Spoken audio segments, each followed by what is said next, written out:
Hello dear, जितने भी ANM के कैंडिडेट हैं बिहार में तैयारी कर रहे हैं, चूँकि बिहार में बहुत एक बड़े पैमाने पर वैकेंसी आपके जो है आ चुका है, जिसका सब चीज़ कंप्लीट है, बस एग्ज़ाम होना है। तो आप लोग को मैं बता दूं कि एग्ज़ाम जो है दिसंबर से जनवरी तक हो सकते हैं। तो इस करके आप लोग तैयारी पर भिड़ जाइए। अभी अगर नहीं तैयारी कर पाइएगा, अच्छा जॉब आपका इसमें है, ज़िंदगी बन जाएगा अगर इसमें हो जाएगा तो।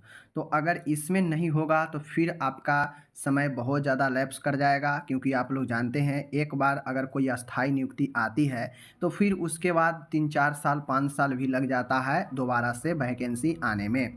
तो मैं यही कहूँगा कि जो भी अच्छे लोग हैं, जो सीरियस लोग हैं, 11,000 पोस्ट है, आप लोग ज़रूर इसमें जो है अपना भागीदारी अच्छे से निभाइए, पढ़िए और जॉब लीजिए। मैं ये नहीं कहता हूँ कि आप इसी चैनल पर आकर पढ़िए और यहीं से पढ़िए, नहीं, बिल्कुल नहीं, आप खुद से पढ़िए। मैं आपको टेस्ट के लायक क्वेश्चन ला रहा हूँ, लेकिन आप खुद से भी पढ़िए। Self study is the best study. आप खुद से भी पढ़ें और साथ में आ जाइए एक बार चैनल पर और देख लीजिए कि मैंने कौन कौन से क्वेश्चन आज के इस वीडियो में कराया है। डेली आज जो है 25वां वीडियो हम कर रहे हैं, इससे पहले 24 वीडियो कर चुके हैं। लगभग 1000 से ऊपर क्वेश्चन हम करा चुके हैं, जो लोग रेगुलर देख रहे हैं तो इस हिसाब से आज हम लोग 50 क्वेश्चंस को शामिल किए हैं, जो पूर्णतः एमसीक्यू और एक अच्छे लेवल के प्रश्न होंगे जो आपके एग्जाम में आ सकते हैं। समझ गए? तो मैं यही कहूँगा, ज़रूर आइए। और साथ में मैं ये भी कहता हूँ कि लगभग 100 वीडियो तो ज़रूर जो है एग्ज़ाम तक कंप्लीट कर लेंगे। बाकी वीडियो में इससे पहले हम 30-30 क्वेश्चन देखते थे, बट आज की इस वीडियो में हम लोग जो है 50 क्वेश्चंस के टारगेट रखे हैं कि 50 एमसीक्यू हम लोग करेंगे और अच्छे से करेंगे, समझ के करेंगे। और यह 50 जो है आपको 60-70 में भी कन्वर्ट हो सकता है अगर वीडियो को पूरा देखिएगा तो। फिलहाल चलिए हम शुरू करते हैं प्रश्न को और आप लोग देखिएगा। तब तक हम लोग मिलेंगे अब वीडियो के अंत में। चलिए प्रश्न को शुरू करते हैं। आपके सामने पहला प्रश्न है आपके सामने। बहुत शानदार प्रश्न है। कहता है कि बेबी फ्रेंडली हॉस्पिटल की शुरुआत जो है वह baby friendly hospital initiative eight starting कब हुई थी? मतलब ये जो बेबी फ्रेंडली हॉस्पिटल है इसको हम लोग BFHI शॉर्ट में कहते हैं। इसका शुरुआत कब की गई थी? तो इंडिया में इसका शुरुआत 1966, 77, 92, 96। तो बेबी फ्रेंडली हॉस्पिटल की शुरुआत हमारे इंडिया में 1992 में हुआ था। ओवरऑल इसकी शुरुआत जो है 1991 में किया गया था। समझ गए? याद रखिएगा। आगे हमारा जो है प्रश्न है। कहता है प्रीनेटल, यहाँ पे प्रीनेटल होगा, समझ गए? प्रीनेटल डायग्नोस्टिक टेक्निक जो है वह अधिनियम एक्ट कब लागू किया गया था? तो आपको ध्यान में देना है कि प्रीनेटल डायग्नोस्टिक मतलब बच्चे से भ्रूण में चेक करना, पता करना, यह टेक्निक अधिनियम कब जो है लागू किया गया था? तो यह जो है 1966, 77, 96, 92। तो राइट आंसर इसका जो है होगा वह 1996 होगा। रही बात इस एक्ट को लाया कब गया था, तो 1994 में लाया गया था। लागू कब किया गया था? 1 जनवरी 1996 को। तो ध्यान में रखिएगा। ओके। तीसरा प्रश्न है 20 सूत्री कार्यक्रम 20.20 प्रोग्राम जो है कब लॉन्च किया गया?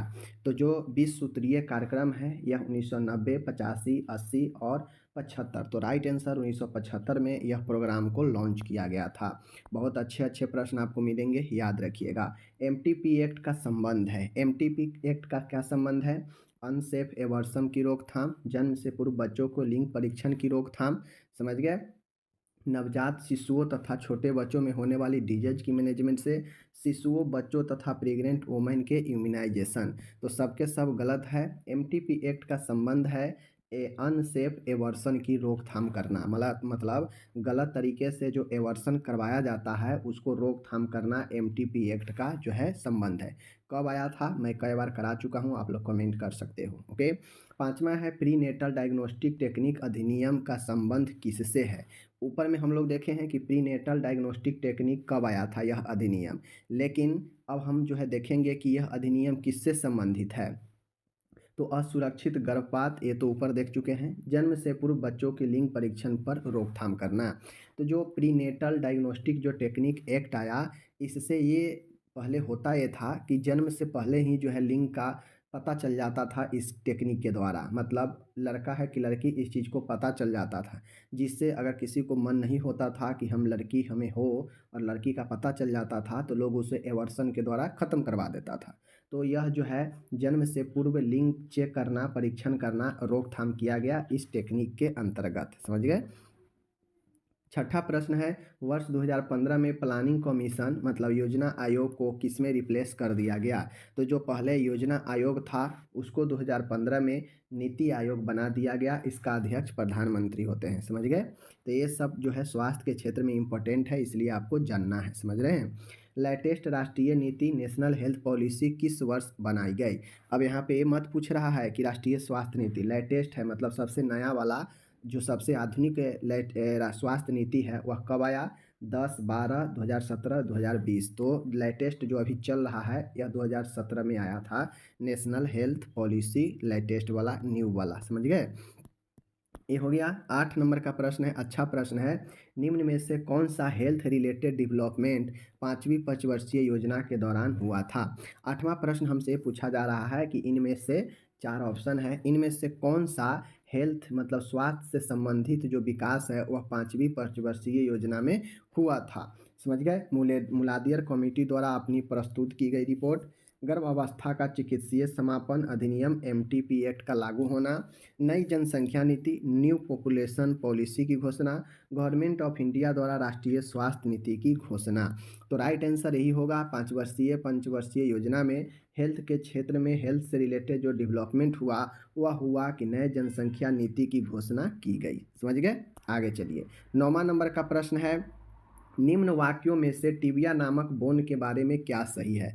हमसे ये पूछा जा रहा है कि नीचे जो दिया गया है इनमें से टिबिया नामक जो हड्डी होता है इसके बारे में क्या सही है? आप क्या जानते हैं टिबिया बोन के बारे में? ऑप्शन ए है, यह बोन शोल्डर एवं रिस्ट के बीच में पाई जाती है। बिल्कुल गलत। टिबिया तो शोल्डर और रिस्ट में होता नहीं है। बोन एल्बो एवं शोल्डर के बीच, ये भी गलत। बोन घुटने एवं एड़ी के मध्य पाई जाती है, ये सही है क्योंकि टिबिया हम लोग पढ़ते हैं कि यह पैर का हड्डी है, तो ये सही होगा। बाकी यह खोपड़ी क्रेनियम में पाई जाती है, गलत। खोपड़ी के हड्डी जो होता है वह क्रेनियल होता है, ये ध्यान में रखिएगा। समझ गए। चलिए आगे चलते हैं। 10वां नंबर का प्रश्न है, अच्छा प्रश्न है, निम्न में से ह्यूमन ब्लड में पाए जाने वाला कौन सा पदार्थ ऑक्सीजन परिवहन जो है कार्य करता है? तो आपको ये पता है कि हमारे बॉडी में, आपके बॉडी में जो ब्लड है वह ब्लड में ऑक्सीजन है। ऑक्सीजन है तभी वह हमारे संपूर्ण शरीर तक जाता है, कोशिका उससे जीवित रहता है। तो हमारे ब्लड में जो ऑक्सीजन है किसके द्वारा जो है ब्लड में ऑक्सीजन की सप्लाई जो है बना रहता है, कौन से चीज़ के द्वारा? तो उसमें एक आपका तत्व जो है होते हैं जिस हीमोग्लोबिन होता है, इसके कारण ब्लड जो है लाल भी दिखता है और ऑक्सीजन का परिवहन भी जो है मजबूती से होता है। तो हीमोग्लोबिन राइट आंसर होगा। समझ गए। बाकी ये सब जो है आपका अपशिष्ट पदार्थ है। यूरिया अपशिष्ट पदार्थ है। ग्लूकोज से हमें एनर्जी भी मिलता है, ज़्यादा बढ़ने से डायबिटीज़ भी होता है। WBC विभिन्न रोगों से बचाता है। समझ गए। चलिए 11 नंबर का प्रश्न है, अच्छा प्रश्न है, निम्न में से मानव रक्त में पाया जाने वाला उत्सर्जी पदार्थ कौन सा है? कहता है मानव के रक्त में कौन सा ऐसा उत्सर्जी पदार्थ है जो इस ऑप्शन में दिए गए हैं? WBC हमारा तो यह ब्लड का एक जो है घटक है। हीमोग्लोबिन भी एक घटक है। यूरिया की बात है तो यूरिया हमारे ब्लड में एक अवशिष्ट पदार्थ है जिसको किडनी छान के एक साइड कर देता है, मूत्र के द्वारा निकाल देता है। ग्लूकोज हमारे शरीर के लिए उपयोगी है, बेस्ट है नहीं। समझ गए। 12 नंबर का है, अच्छा प्रश्न है, हृदय से रक्त लेकर जाने वाली नलिकाएं कौन सी है? ध्यान दीजिएगा। हृदय की तरफ अगर ब्लड ला रहा है तो वह वेन होता है, सीरा होता है जिसमें अशुद्ध ब्लड होता है, ऑक्सीजन पूरा ब्लड होता है। समझ गए। वेन में जो ब्लू कलर के होता है। रही बात हार्ट से ब्लड लेकर अगर बॉडी के तरफ जाना है तो चूंकि बॉडी को, हमारे शरीर को, अन्य हिस्सों को ऑक्सीजन चाहिए, वो ऑक्सीजन ब्लड के माध्यम से ही मिलता है हर एक अंग को। तो उसके लिए हार्ट से जो ब्लड होता है और वह अन्य अंगों तक जाता है तो वह आर्टरी होता है, मीन्स धमनियाँ होती है। एक औरोटा होता है, ये औरोटा का काम होता है, ध्यान दीजिएगा, औरोटा का काम होता है जिसको महाधमनी कहते हैं। महाधमनी का काम होता है कि यह ब्लड हृदय से लेता है और हृदय से ब्लड लेने के बाद विभिन्न जो है आर्टरी में यह सप्लाई कर देता है। समझ गए। जिसमें शुद्ध रक्त बहता है। ओके। बाकी जो लिम्फ वेसल्स होता है, लिम्फ हमारे डब्ल्यूबीसी की तरह कार्य करता है, समझ गए। आगे है मानव शरीर में सुपीरियर वेना केवा या अग्र महाशिरा सुपीरियर वेना केवा का कार्य क्या है। तो आपको पता होगा सुपीरियर वेना केवा जो है आपको पता होना चाहिए, सबसे बड़ा यह नली होता है और इसमें अशुद्ध रक्त होता है, समझ गए। बॉडी से विभिन्न भागों से अशुद्ध रक्त इस सुपीरियर वेना केवा के द्वारा हमारे हार्ट में के राइट आर्टरियम में पहुंचता है, मीन्स दाएं आलिंद में पहुंचता है और वहां पे दाएं आलिंद से जो है ब्लड जो है दाएं वेंट्रिकल में आता है, राइट वेंट्रिकल में आता है और राइट वेंट्रिकल से ब्लड ऑक्सीजन के लिए फेफड़ा की तरफ जाता है, फिर फेफड़ा से हमारे हार्ट में आता है, फिर हार्ट से जो है हमारे जो है विभिन्न भागों में जाता है, समझ गए। तो जो सुपीरियर वेना केवा होता है शरीर के विभिन्न भागों से अशुद्ध ब्लड को हृदय के सबसे ऊपर वाला जो चेंबर होता है ए वाला, इस वाले चेंबर राइट आर्टरियम में छोड़ देता है। फिर यहाँ से ब्लड यहाँ आता है और यहाँ से फिर बाहर निकलता है, फिर फेफड़ा की तरफ जाता है, ऑक्सीजन लेता है और फिर इसमें आता है और फिर इसमें आने के बाद जो है फिर इधर आता है और इधर से फिर बॉडी की तरफ शुद्ध ब्लड निकलता है, समझ गए। चलिए 14 है, बहुत बढ़िया प्रश्न है। ऑडिटरी कैनाल को किस नाम से भी जाना जाता है। तो आपको पता है ऑडिटरी मतलब श्रवण से रिलेटेड है। तो ऑडिटरी कैनाल जो होता है इसको हम लोग एक्सटर्नल स्कॉटिक मीटस के नाम से भी जानते हैं।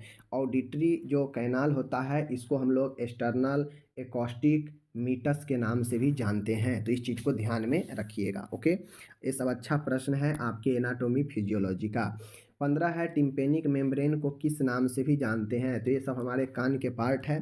टिम्पेनिक मेम्ब्रेन को हम लोग जो है ये तो ऊपर में बता ही दिए, external acoustic meatus, ear drum, cerumen और कल। तो जो है हमारे टिम्पेनिक मेम्ब्रेन को ईयर ड्रम के नाम से जाना जाता है, ओके, कोई डाउट नहीं। चलिए 16 नंबर है, ऑडिटरी कैनाल की शेप किस प्रकार की होती है। अब यहाँ पे पूछ रहा है कि ऑडिटरी जो कैनाल होता है यह हमारे कान में किस प्रकार के शेप में होता है। तो हल्की सी एस प्रकार के शेप में होता है, इस प्रकार के शेप में, समझ गए।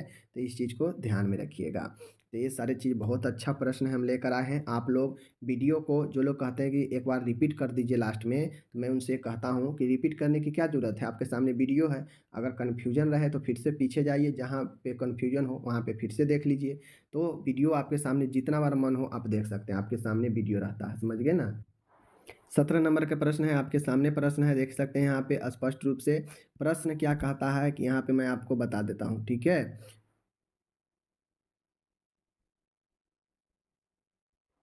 17 नंबर का है, कहता है कि ह्यूमन एलिमेंट्री कैनल के महत्वपूर्ण ऑर्गेन आमाशय यानी स्टोमक की आकृति कैसी होती है। यहाँ पे सीधा बताना है कि आमाशय पेट का जो होता है वह आकृति कैसा होता है। तो हल्की सी एस आकार की, समझ गए, जे आकार की, हैमर हथौड़े की आकार की, अंग्रेजी के एल की आकार की। तो जो पेट होता है हमारा वह पेट जो है हल्का सा जो है जे आकार में ऐसे जो है मुड़ा होता है, समझ गए। तो ध्यान में रखिएगा, ये सब शेप वाला क्वेश्चन जो है बहुत बार पूछे जा सकता है आपसे एग्जाम में।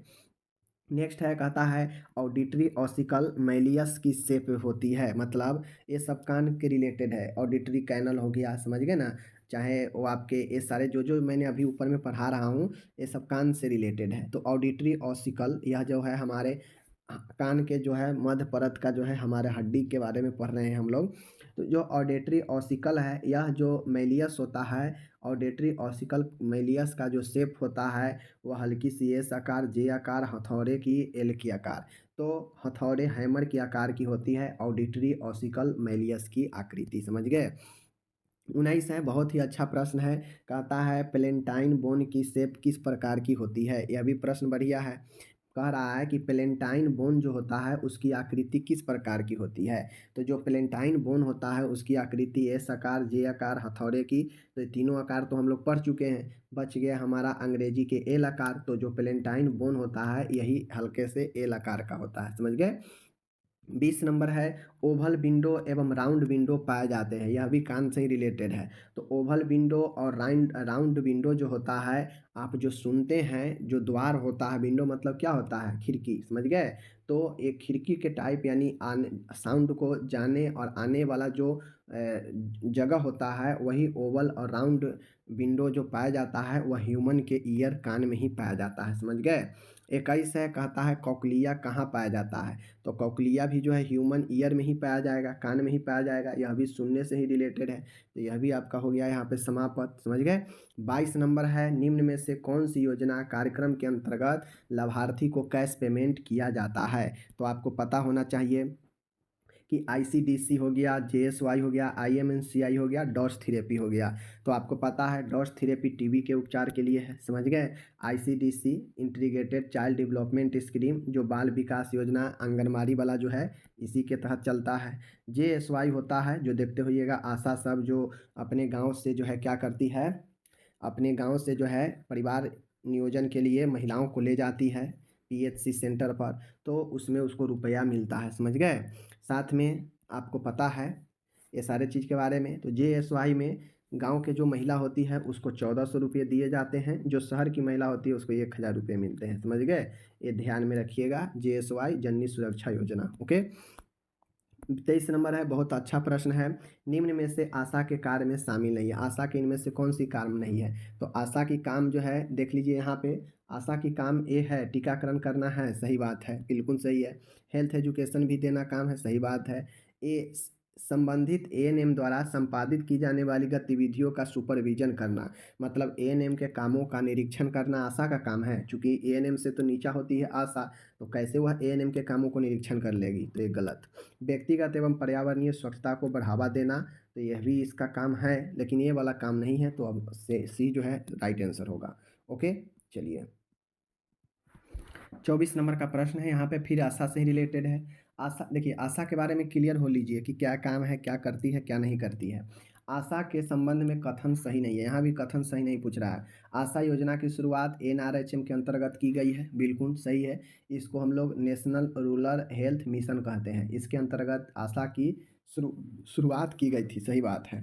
प्रायः 5000 की जनसंख्या पर एक आशा को नियुक्त किया जाता है, यही बात गलत है। आपको पता होनी चाहिए कि आशा की नियुक्ति 1000 की जनसंख्या पे किया जाता है, नॉट 5000, ओके। आशा के रूप में प्रायः उसी गांव की ही किसी फीमेल का चयन किया जाता है, यह भी सही बातें हैं। ऑल ऑफ द एबोव, तो ऑल ऑफ द एबोव तो नहीं होगा, ये वाला गलत है, बाकी सब सही, ये दोनों सही है, समझ गए।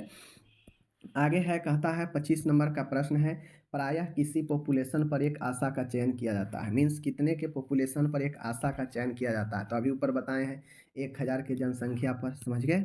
चलिए 26 नंबर है, अच्छा प्रश्न है। गवर्नमेंट ऑफ इंडिया द्वारा लागू की गई फर्स्ट 5 ईयर प्लान योजना की अवधि क्या थी? प्रथम जो पंचवर्षीय योजना है, ये सब आपको योजना से रिलेटेड क्वेश्चन पूछेगा। तो फर्स्ट जो 5 ईयर प्लान था वह 1951 से 56 तक चला था, 5 साल चला था, समझ गए। तो ये सब योजना आयोग वाला याद कर लीजिएगा, क्योंकि यह हेल्थ के सेक्टर में भी बहुत अच्छा काम किया था। जननी सुरक्षा योजना जेएसवाई प्रारंभ करने के पीछे का मुख्य उद्देश्य क्या था? तो एचआईवी संक्रमण की प्रभावी तरीके से रोकथाम करना, गलत। संस्थागत प्रसर्व इंस्टीट्यूशनल डिलीवरी को बढ़ावा देना, मतलब हॉस्पिटल में ज़्यादा से ज़्यादा प्रसर्व हो, क्योंकि गांव में लोग ज़्यादातर घर पर ही जो है दाई को बुलाकर काम करवा लेता था, प्रसर्व करवा लेता है, जिसमें बहुत सारा रिस्क भी रहता है। तो इसका काम यही है कि ज़्यादा से ज़्यादा इंस्टीट्यूशनल डिलीवरी को बढ़ावा दे, समझ गए। बाकी ये सब के सब जो है गलत है, तो इसलिए हमारा ऑप्शन नंबर बी सही है, समझ गए। 28 नंबर है, अच्छा प्रश्न है। कहता है यहाँ पे निम्न में से आंगनबाड़ी कार्यकर्ता द्वारा संपादित की जाने वाली एक्टिविटी में शामिल नहीं है। अब यहाँ पे आंगनबाड़ी कार्यकर्ता पर हम लोग आ गए, समझ गए। देखिए आंगनबाड़ी कार्यकर्ता हो, आशा हो, समझ गए, उसके बाद बोलते हैं और सारे जो भी ऐसे कुछ छोटे मोटे जो संस्था है, इस सब को हेल्थ के सेक्टर में कहीं ना कहीं भूमिका निभाता है अच्छे स्वास्थ्य में, इसलिए सब के बारे में हमको पढ़ना रहता है। तो आंगनबाड़ी कार्यकर्ता द्वारा जो भी संपादित की जाने वाली एक्टिविटी है उनमें शामिल कौन नहीं है इसमें? इम्यूनाइजेशन में सहायता करना, यह भी ये तो है एक्टिविटी में, लोगों को सहायता करेगा टीकाकरण में। स्वास्थ्य शिक्षा भी दे सकती है, स्वास्थ्य शिक्षा तो एक नॉर्मल व्यक्ति भी दे सकता है, समझ गए। संबंधित एएनएम द्वारा संपादित की जाने वाली गतिविधियों का सुपरविजन करना, जब आशा नहीं कर पा रही है इसका सुपरविजन, तो फिर ये आंगनबाड़ी कार्यकर्ता कहाँ से कर पाएगी? तो इसलिए ये भी नहीं होगा, यही गलत है। बाकी व्यक्तिगत एवं पर्यावरणीय स्वच्छता तो सबके दायित्व है रखना। 29 नंबर प्रश्न है, नॉर्मल लेबर की अवस्था में महिला द्वारा अपने नवजात नियोनेंटल को ब्रेस्ट फीडिंग करवाना कब प्रारंभ कर देना चाहिए? तो यहाँ पे कह रहा है कि अगर नॉर्मल डिलीवरी हो गया है तो इस अवस्था में महिला को अपने बच्चे को ब्रेस्ट फीडिंग मतलब स्तनपान कितने देर में करवा देना चाहिए प्रारंभ। बर्थ के दूसरे दिन गलत, बर्थ के तुरंत बाद 1 घंटे के अंदर सही बात है, 4 घंटे गलत, 6 घंटे गलत, यानी जन्म के 1 घंटे के अंदर जो है आप ब्रेस्ट फीडिंग करवा देना चाहिए, समझ गए। तो ये हो गया आपका। नेक्स्ट है 30वां नंबर प्रश्न है 24/7 पीएचसी से क्या अभिप्राय है। तो देखिए 24/7 का मतलब होता है कि सातों दिन 24 घंटा, समझ गए ना। मतलब सप्ताह में 7 दिन होता है और 24 घंटा होता है एक दिन, तो सातों दिन यानी 24 घंटा जो है प्रत्येक दिन सर्विस का मतलब होता है पीएचसी का। पीएचसी का मतलब प्राइमरी हेल्थ केयर। अब ऐसा नहीं है कि ओपीडी जो होता है वह भी 24 घंटा चलते रहेगा सातों दिन, नहीं। ये इसका कहने का मतलब ये है कि जो ऑब्स्ट्रक्टिव सर्विस होता है जैसे कि प्रसव अगर करवाना हो तो 24 घंटा यह जो है प्रसव के लिए खुला रहता है। अगर रात में किसी को पेन शुरू हो जाए, समझ गए, डिलीवरी का, तो उसे आप पीएचसी में ले जाकर भर्ती करवा सकते हैं, क्योंकि 24/7 यहाँ पे ऑब्स्ट्रक्टिव सर्विस उपलब्ध रहता है, वही प्रसव सेवा, समझ गए। चलिए 31 नंबर का प्रश्न है, बहुत बढ़िया है। निम्न में से प्रोटीन ऊर्जा कुपोषण का उदाहरण है। देख लीजिए, प्रोटीन ऊर्जा एनर्जी और प्रोटीन दोनों का कुपोषण से बीमारी। स्कर्वी विटामिन सी की कमी से पता है। डायरिया या आंतों को प्रभावित करता है, समझ गए। और मरासमस आप लोग को पहले से पता है कि यह प्रोटीन एनर्जी दोनों से कमी से होता है। विटामिन बी के कमी से जो है आपके बेरी बेरी होते हैं, समझ गए। आगे चलिए 32 नंबर है, कहता है वर्ल्ड नो टबैको डे कब मनाया जाता है। वर्ल्ड नो टबैको डे का मतलब होता है कि टबैको को छोड़ना है, इसीलिए वर्ल्ड नो टबैको डे मनाया जाता है। यह आपके 31 मई को मनाया जाता है, इसका राइट आंसर यही होगा। ओके, डे से रिलेटेड एक क्वेश्चन, 2 क्वेश्चन आएगा ही, तो डे वाला कंप्लीट कर लीजिएगा आप लोग। ओके, जननी सुरक्षा योजना के अंतर्गत अर्बन एरिया, अर्बन मतलब वही शहरी एरिया में किसी महिला के डिलीवरी होने पर उसे कितनी प्रोत्साहन राशि दी जाती है। मान गए कोई शहरी क्षेत्र की महिला है और वह अस्पताल में, सरकारी अस्पताल में गई प्रसव कराने, तो उसे सहायता मतलब प्रोत्साहन राशि के रूप में 1000 रुपये दिया जाएगा, समझ गए। यहीं पर बात किया जाए अगर गाँव की महिला है तो उसे यह राशि 1400 रुपये मिलते हैं, समझ गए। प्रोत्साहन इसलिए दिया जाता है ताकि ज़्यादा से ज़्यादा लोग हॉस्पिटल में अपने प्रसव को कराएं, समझ गए। 34 नंबर का प्रश्न है, ईएसआई स्कीम का पूरा नाम क्या है। तो ईएसआई स्कीम का पूरा नाम होता है कर्मचारी राज्य बीमा योजना, हिंदी में कर्मचारी राज्य बीमा योजना, इसको याद रखिएगा, समझ गए। उसके बाद है 35 है, कहता है गोली की हमजोली कैंपेन, गोली की हमजोली कैंपेन संबंधित है परिवार नियोजन फैमिली प्लानिंग से, इस चीज़ को क्लियर करके रखिएगा, समझ गए। 36 नंबर प्रश्न है, कायाकल्प कार्यक्रम, कायाकल्प कार्यक्रम किससे संबंधित है। तो आपको पता होना चाहिए, कायाकल्प कार्यक्रम का मतलब होता है कि हॉस्पिटल में स्वच्छता बनाए रखना, वेस्ट को दूर करना, मतलब कचरे को दूर करना, एकदम क्लीन रखना अस्पताल को, यह कार्यक्रम के अंतर्गत जो है चालू किया गया कायाकल्प, समझ गए।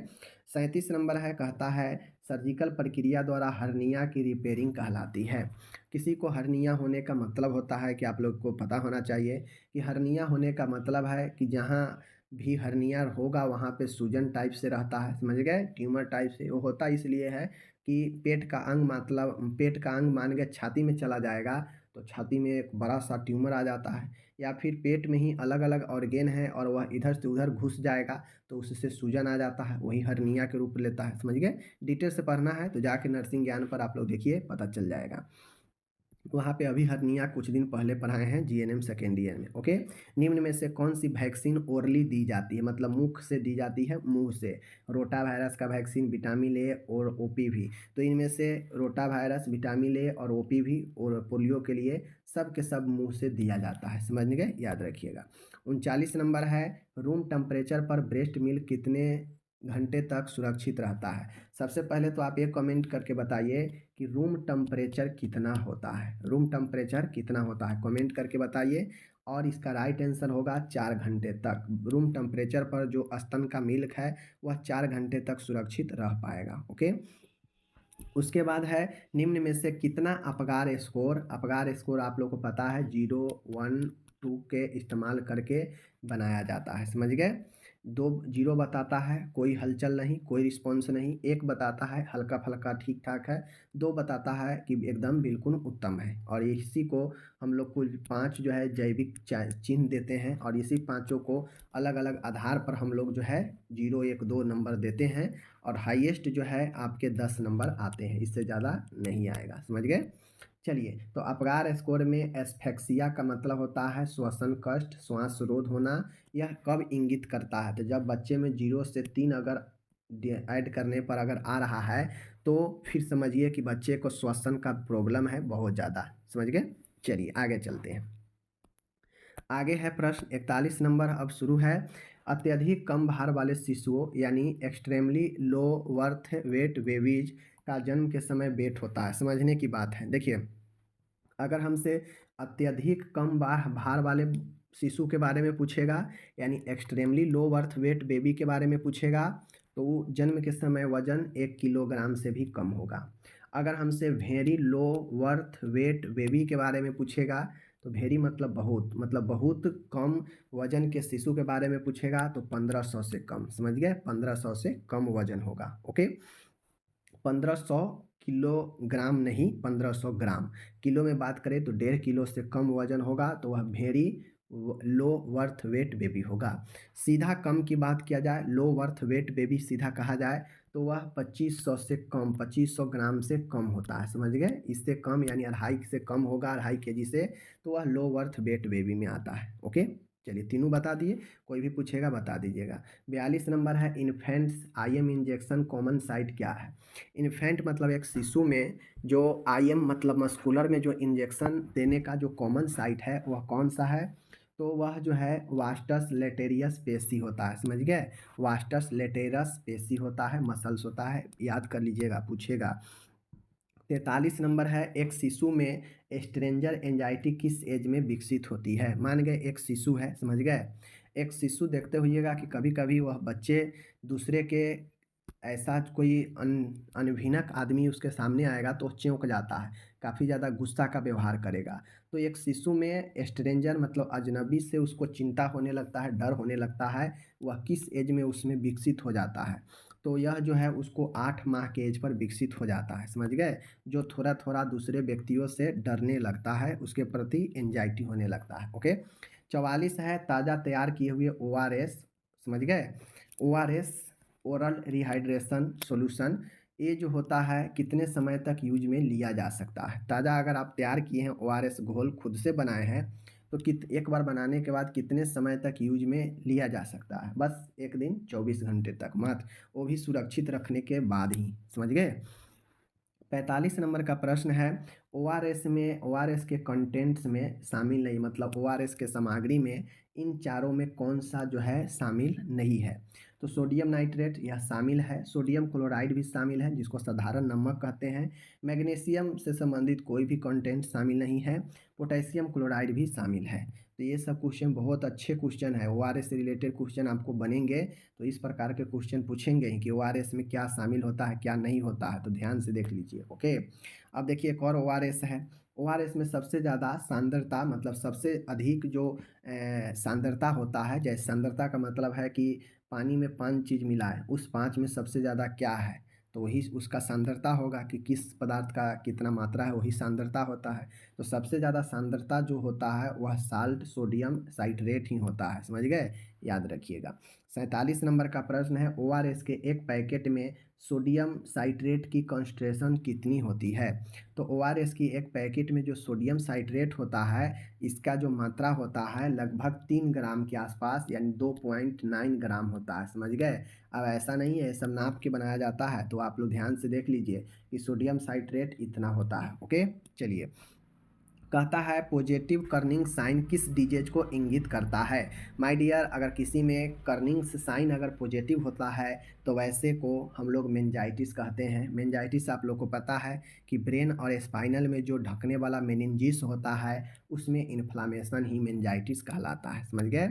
49 नंबर है एसोफेगल एट्रेसिया के बारे में क्या सही है? तो माय डियर हमसे सही पूछ रहा है, ये नहीं कह रहा है कि कौन सही नहीं है। तो एसोफेगल अट्रेसिया जो होता है, आप लोग को पता है, इसे आहार नाल की अविवर्ता कहते हैं। यह एक बच्चे में जन्मजात रोग होता है, समझ गए। जो होता यह है कि जो भोजन के पाइप होता है उसे भोजन नली अमाशय से कनेक्ट होना चाहिए, लेकिन ऐसा नहीं होता है। या तो दोनों अलग अलग होगा, भोजन नली अलग, ऊपर का भोजन नली अलग और नीचे का भोजन नली अलग रहेगा। या फिर और 5 कंडीशन इसमें बनता है। या फिर दूसरा कंडीशन ये होता है कि नीचे वाला भाग ट्रेकिया से लगा रहेगा, या फिर कभी-कभी ऊपर वाला भाग ही ट्रेकिया से लगा रहेगा, नीचे वाला अलग ही रहेगा। कभी-कभी ऐसा होता है कि दोनों भाग ट्रेकिया से लगा रहेगा, समझ गए। कभी-कभी होता यह है कि तीनों जो है आपको यह भी जो है आपस में मिला रहेगा और प्लस में यह जो है इससे भी मिला रहेगा। तो इस प्रकार से एसोफेगल अट्रेसिया एक आहार नाल की विवरता होती है, जो ट्रेकिया के साथ में एसोफिगस जो है असमान रूप से जो है कनेक्शन पाया जाता है, जो कि होना नहीं चाहिए। ट्रेकिया चूँकि श्वसन की नली है, वहाँ से श्वसन होता है, लेकिन एसोफेगस आहार नाल की नली होती है। अब आहार नाल की अलग नली होती है, लेकिन यह एक जन्मजात रोग होता है, जहाँ पे ट्रेकिया से एसोफेगस कनेक्ट हो जाता है, फिस्टुला बना लेता है और वह एक असमान कनेक्शन होता है, उसी को एसोफेगल अट्रेसिया कहते हैं, समझ गए। बाकी विस्तृत में पढ़ाने का तो ये वीडियो है नहीं, नहीं तो पढ़ा देते। देखना चाहते हैं तो जाइए जीएनएम नर्सिंग वाले चैनल पे, नर्सिंग ज्ञान पे पता चल जाएगा। डिमांड फीडिंग से क्या समझते हैं? डिमांड फीडिंग का मतलब होता है कि कब डिमांड होता है। तो बच्चे को भूख होने पर जब हम उसे दूध पिलाते हैं तो वही डिमांड फीडिंग होता है। मतलब जब ज़रूरी हो, जब डिमांड हो, माँगे बच्चा, तब उसको फीडिंग कराते हैं। तो यानी बच्चे को भूखे होने पर दूध पिलाना ही डिमांड फीडिंग होता है। तो इस प्रकार से आज का इस वीडियो 50 क्वेश्चन आपका यहाँ पे क्या हो गया, द एंड हो गया। तो इस प्रकार से आपके मैं जो 50 क्वेश्चन मैं आपको बताया था क्लियर हो गया। उम्मीद है कि आप लोग देखे होंगे, नहीं देखे होंगे तो कोई बात नहीं है, जो लोग देखे होंगे उनको उम्मीद है कि कितना चीज़ें सीखने को मिला होगा। लगभग 60 क्वेश्चन तो ज़रूर ही सीख लिए होइएगा। 50 क्वेश्चन कराएं, 10 नॉलेज भी आ गया इधर उधर से, तो 60 हो गया। तो ये सब फ़ायदेमंद होता है। आपके फ़ायदेमंद के साथ साथ में आप अपने पढ़ाई को भी आँक सकते हैं कि आपके अंदर कितना नॉलेज है, आप कितना इसमें से खुद से बना सकते थे, कितना नहीं बना सकते थे, बता भी सकते हैं हमको, समझ गए। जिससे आपको ये पता चलेगा कि हाँ यार, हमें अभी पढ़ना चाहिए, अभी को कुछ नहीं तैयारी है, या तैयारी है तो आपको लगेगा कि हाँ तैयारी तो बहुत है, ये सब आ रहा है तो अच्छी बातें हैं। बाकी इस 45 में से कम आपको जो है 40 बनना चाहिए, समझ गए। ये 50 क्वेश्चन से 40 आपको बनना ही चाहिए। अगर आप पढ़ते हैं तो, नहीं पढ़ते हैं, 40 नहीं बन रहा है तो मतलब आपको पढ़ने की ज़रूरत है, वो भी कस के पढ़ने की ज़रूरत है, समझ गए। हम आपसे मिलेंगे अगले वीडियो में। आप अपना ख्याल रखिएगा। आप एएनएम के कैंडिडेट हैं या फिर कोई और कैंडिडेट है, जो भी कैंडिडेट है कंपटीशन की तैयारी में है नर्सिंग के एरिया में, तो एएनएम हो, जीएनएम हो, स्टाफ नर्स हो, नर्सिंग ऑफिसर हो,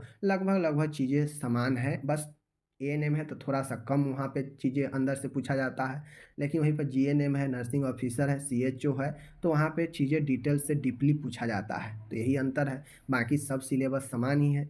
हम आपसे मिलेंगे अगले वीडियो में। आप अपना ख्याल रखिएगा। तब तक के लिए धन्यवाद।